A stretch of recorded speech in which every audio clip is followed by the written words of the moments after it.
থেকে 3 মিনিটের একটি ছোট গল্প শুনে যাবেন, আশা করি ভালো লাগবে। একটি ছেলে খুবই সাদাসিধা ছিল। সে একটি দোকানে চাকরি করত। ছেলেটির বেতন ছিল মাত্র 5,000 টাকা। ছেলেটির দোকানের সামনে দিয়ে প্রতিদিন একটি মেয়ে স্কুলে যেত। মেয়েটি প্রতিদিন বোরকা পরে যেত, কিন্তু প্রায়ই মুখটা খোলা থাকতো। একদিন হঠাৎ করে ছেলেটির নজর পড়লো মেয়েটির দিকে। এভাবে বেশ কয়েকদিন যাবার পর মেয়েটি বুঝতে পারলো ছেলেটি তাকে লক্ষ্য করে। মেয়েটিও বাঁকা চোখে ছেলেটির দিকে তাকাতে শুরু করলো। ছেলেটি মেয়ের চলাফেরা দেখে মুগ্ধ হলো। আফসোস করতে লাগলো, ইস, যদি আমিও আজ পড়াশোনা করতে পারতাম, তাহলে সাহস করে মেয়েটির সাথে কথা বলতে পারতাম। মেয়েটি বুঝতে পারলো ছেলেটি তাকে ভীষণ পছন্দ করে। তাই একদিন মেয়েটি ছেলেটির দোকানের পাশে দাঁড়িয়ে রইল। তখন ছেলেটি দুপুরের খাবার খাওয়ার জন্য দোকানের বাইরে আসে। সে চায়ের দোকানে গিয়ে 5 টাকার একটি রুটি খেয়ে পানি পান করে আসতে লাগলো। তখন মেয়েটি তার কাছে গেল।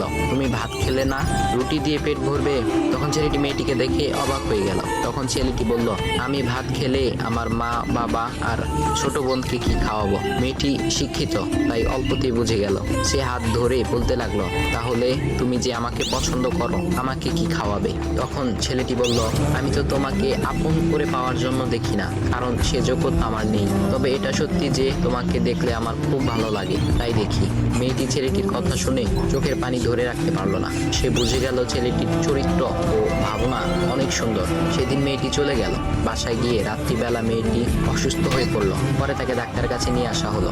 বলা হলো মেয়েটার 2টি কিডনি নষ্ট হয়ে গেছে।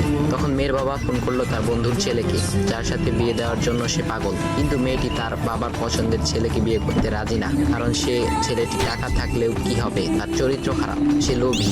এদিকে মেয়েটির কোনো লোভ ছিল না। যাই হোক, হবু জামাই আসার পর তাকে সব খুলে বলল, তোমার থেকে একটি কিডনি খুলে আমার মেয়েকে দাও। তুমি তো বলছো আমার মেয়েকে তুমি অনেক ভালোবাসো, তাকে পেলে তুমি ভালো হয়ে যাবে, তাহলে আজ পরীক্ষা দাও।